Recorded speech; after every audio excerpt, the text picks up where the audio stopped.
Isaac, the smile of God, Part 1. The heir to the promise, the desert-breathed heat. A slow, heavy breath that made the air shimmer over the dunes like a watery spirit. Isaac, now a man of 40, sat in the sparse shade of his tent, watching the horizon where the sky kissed the earth in an incandescent line. His fingers, calloused from working with the flocks, traced circles in the loose sand. There was a quietness within him that was not peace, but a silent waiting. His name meant laughter. The incredulous laughter of Sarah when the heavenly messengers announced his conception. The thunderous laughter of joy from Abraham when he was born. The laughter of a promise fulfilled against all human logic. Isaac carried that laughter in his name as both a blessing and a burden. He was the child of the promise, the heir to the covenant, the link between Abraham's faith and a future stretching beyond the horizon, numerous as the stars. But that afternoon, looking at the flocks stirring in the fold, the tangible riches of his father's blessing, Isaac felt the weight of his spiritual inheritance in a new way. Abraham had aged. His hands, once firm on bow and staff, now trembled slightly. His eyes, which had beheld the smoke of sacrifices and the glory of the God who called him from yore, now seemed to gaze at an even greater distance. The promise would pass to Isaac. The covenant would be his. And a persistent question echoed in his heart.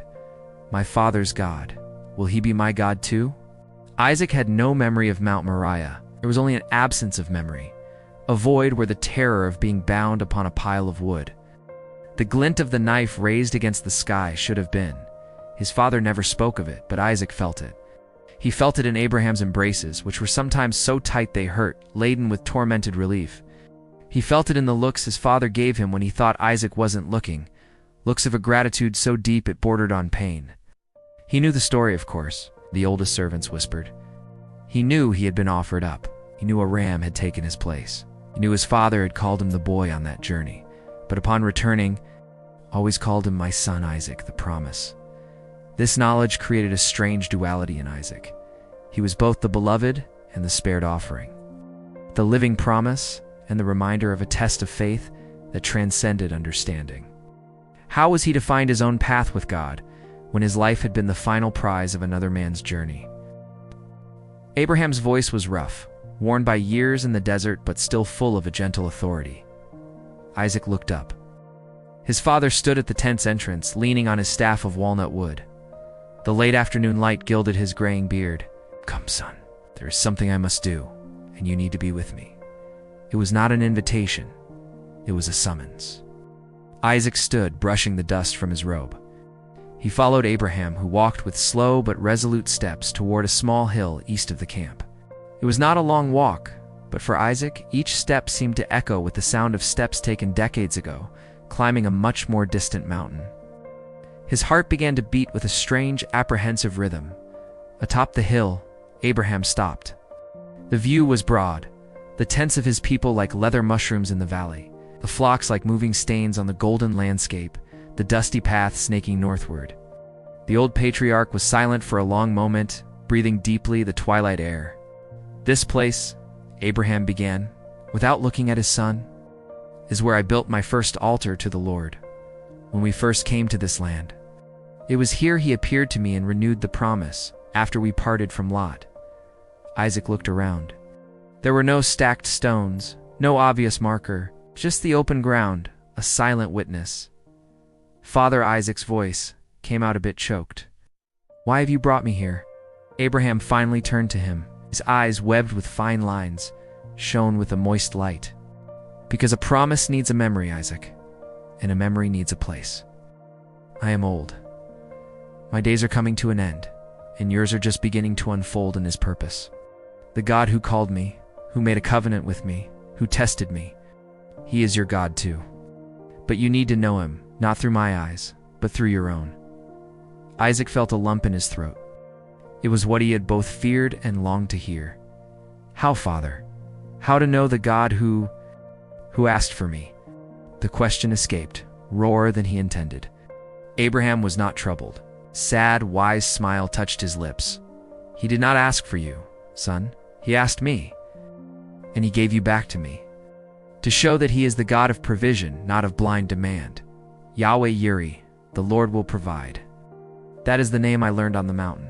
That is the God you inherit." The old man pointed toward the horizon, where the first stars began to twinkle, timidly. "The promise is not about land or descendants, Isaac.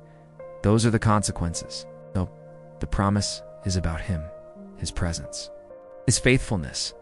You will find your own Moriah, son. We all do. The desert within us is greater than this one out here, and he will be there to provide. Always." Abraham lowered his arm and placed his heavy, bony hand on Isaac's shoulder. "Now, help me. Let us build an altar." They worked in silence, Isaac gathering the stones his father selected. There was no animal for sacrifice, no fire.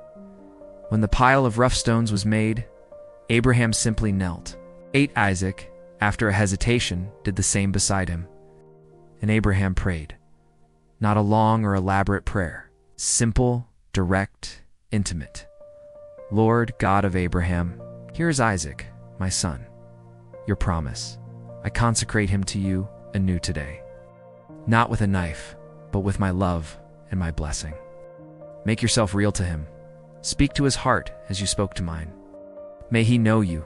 May he fear you. May he trust in you, even when the path is dark. And may the laughter his name carries be the laughter of the joy of your salvation forever." A stillness descended upon the hill. The desert wind stopped. The rustle of bushes ceased. It was a charged silence, potent, like the instant between breath and song. Isaac closed his eyes, and something within him trembled. It was not fear, it was recognition.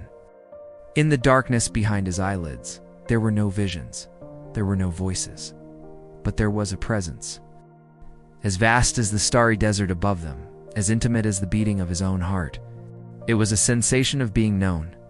Known completely, his heirs, doubts, his memories void, his longing for a God of his own and, yet, deeply loved, cherished, chosen. It was as if a door he hadn't even known was locked opened softly in his soul. Behind it, there were no answers to all his questions. There was something better. The certainty that the one who was the answer was now with him. Abraham's God was indeed his God, not by inheritance, but by encounter.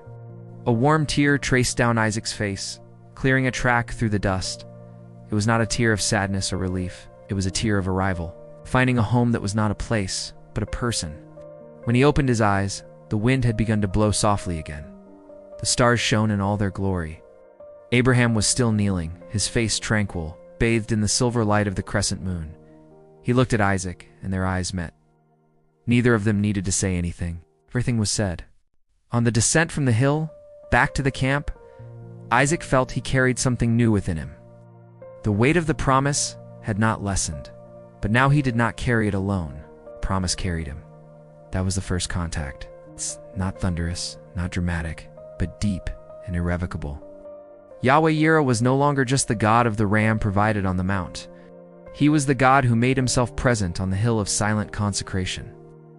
Isaac, the child of laughter, discovered that night that the first and truest smile was God's, turned toward him. And so, the heir to the promise began to walk, no longer just in his father's footprints, but beside the one who had made the promise. The desert ahead no longer seemed so vast, because now he knew, even in the most absolute void, there is a presence that fills. And that presence had a name, and he was learning to call him my Lord.